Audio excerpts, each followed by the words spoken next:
ناظرین، انس کلیکشن میں ہم ایک نئی ویڈیو کے ساتھ آپ کی خدمت میں حاضر ہیں۔ آج کی اس ویڈیو میں ہم آپ کو پاکستانی ایٹمی پروگرام کی کہانی کے بارے میں بتائیں گے۔ ناظرین، یہ اکتوبر 1954 کی بات ہے۔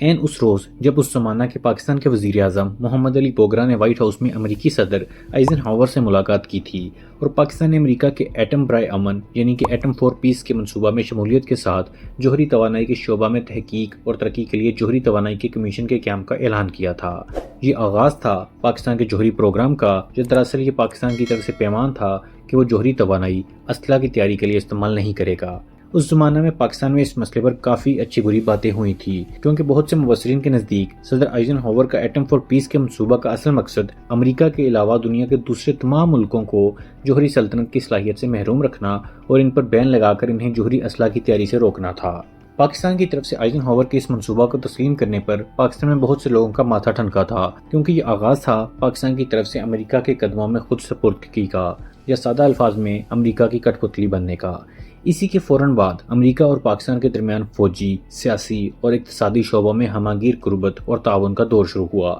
اسی سال پاکستان امریکہ کے 2 فوجی معاہدوں سینٹو اور سیٹو میں شامل ہوا اور امریکہ نے بھاری فوجی اور اقتصادی امداد کے عوض پاکستان کی سرزمین پر فوجی اڈے قائم کیے تھے اور اپنے فوجی صلاحکار پاکستان بھیجے تھے، اور اسی کے ساتھ پاکستان کی 5 سالہ اقتصادی منصوبہ کی تیاری کے لیے امریکہ نے اپنے ماہرین پاکستان کے منصوبہ بندی کمیشن میں تعینات کیے تھے۔ یوں اس وقت تک امریکہ نے پاکستان کو مکمل طور پر اپنے حصار میں لے لیا تھا۔ پاکستان پر امریکہ کے اثر کی مکمل گرفت کا نتیجہ یہ رہا کہ اس زمانے میں پاکستان کی قیادت نے ایک لمحہ کے لیے بھی جوہری اسلحہ کی تیاری کے بارے میں نہیں سوچا۔ 1960 کی دہائی میں یہ خبریں آنی شروع ہو گئی تھیں کہ انڈیا بڑی تیزی سے جوہری تجربات کی سمت بڑھ رہا ہے، لیکن اس کے باوجود پاکستان کی قیادت نے جوہری اسلحہ کے میدان میں قدم رکھنے سے صاف انکار کر دیا تھا۔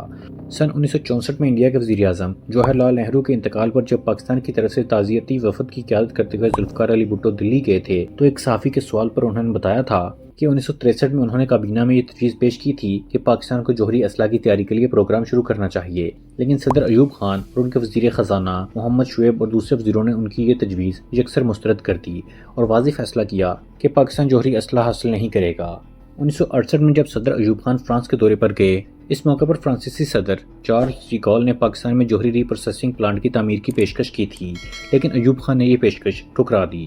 یہ مشورہ انہیں ان کے chief of staff general Yahya Khan, صدر ایوب کے اعلیٰ سائنسی مشیر ڈاکٹر عبدالسلام اور منصوبہ بندی کمیشن کے نائب سربراہ احمد نے دیا تھا۔ اس میں شک نہیں کہ یہ ذوالفقار علی بھٹو ہی تھے جنہوں نے 1971 میں بنگلہ دیش کے علیحدہ ہو جانے کے بعد پاکستان کو جوہری قوت بنانے کا منصوبہ شروع کیا تھا۔ صدر کے عہدے پر فائز ہونے کے فوراً بعد بھٹو نے ایران، ترکی، مراکش، الجزائر، تیونس، لیبیا، مصر اور شام کا طوفانی دورہ کیا تھا۔ ان دوروں کے 2 اہم مقاصد تھے۔ ایک مقصد مسلم ممالک سے اچھے تعلقات تھا اور دوسرا پاکستان کے جوہری پروگرام کے لیے مسلم ملکوں کی مالی اعانت حاصل کرنا تھا۔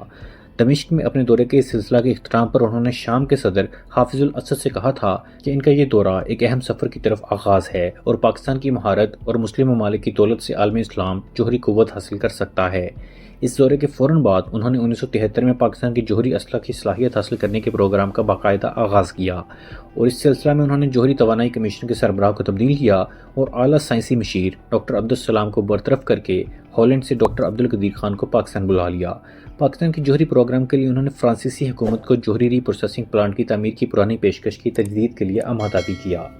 بھٹو جوہری پروگرام میں جس تیزی سے آگے بڑھ رہے تھے اسے امریکہ نے قطعی پسند نہیں کیا، اور اس زمانہ کے امریکی وزیر خارجہ کیسنجر نے تو کھلم کھلا دھمکی دی تھی کہ اگر بھٹو نے ایٹمی ری پروسیسنگ پلانٹ کے منصوبہ پر اصرار کیا تو یہ ان کے لیے اچھا نہ ہوگا۔ لیکن بھٹو نے جوہری صلاحیت کا جو پروگرام شروع کیا تھا اس پر تحقیقی کام جاری رہا۔ پاکستان کے سائنسدانوں نے کوہوٹا کی تجربہ گاہ میں 1974 میں یورینیم کی افزودگی کا کام شروع کیا۔ ان کی محنت 1978 میں رنگ لائی اور 1982 تک وہ 90% افزودگی کے قابل ہو گئے۔ ڈاکٹر عبدالقدیر خان کے مطابق پاکستان کے جوہری سائنسدانوں نے 1984 میں جوہری بم تیار کرنے کی صلاحیت حاصل کر لی تھی اور انہوں نے جنرل ضیاء الحق سے کہا تھا کہ وہ کھلم کھلا پاکستان کی طرف سے جوہری بم کی تیاری کے عزم کا اعلان کریں، لیکن ان کے وزیر خارجہ اور دوسرے وزیروں نے اس کی سخت مخالفت کی۔ آخرکار مئی 1998 میں جب انڈیا نے جوہری تجربات کیے تو پاکستان کے لیے کوئی چارہ کار نہیں رہا کہ وہ بھی جوہری تجربات کرے، اور یوں پاکستان نے 28 مئی 1998 کو ایٹمی دھماکے کیے اور اس کے بعد پاکستان بھی جوہری طاقتوں کی صف میں شامل ہو گیا۔